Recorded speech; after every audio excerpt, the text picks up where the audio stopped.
With rising inflation and all the talk that the official RBA rate is about to go up, the interest rate that the government pays on its debt is rising fast. It's back to where it was 4 years ago. The trouble is that, like a lot of Australian households, the government has been doing a bit of borrowing while the interest rate was low. Interest on that $532 billion of 4 years ago at 2.5% works out at $13.3 billion. On today's $860 billion, it's $21.5 billion. But government debt will be $1.2 trillion in a couple of years, and if the bond rate is 2.5% still, which is unlikely actually, it'll be more than that probably, interest would be $30 billion. And that's just the Commonwealth. Total Australian government debt, which includes what the states owe, is projected to be $2 trillion in 2 years.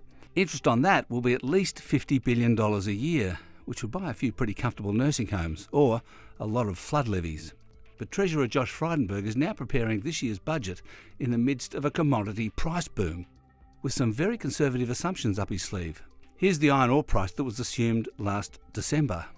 And here are the assumptions for the two coal prices, thermal for power stations and coking for making steel. So Treasury will be able to plug in much higher revenue from resource taxes than before. And unemployment is going to be much lower than previously forecast, thanks to the closure of the borders.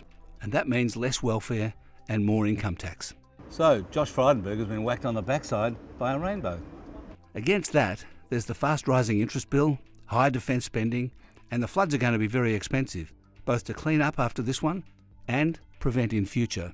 But of course, for both sides of politics, there are votes to buy and electorates to lubricate.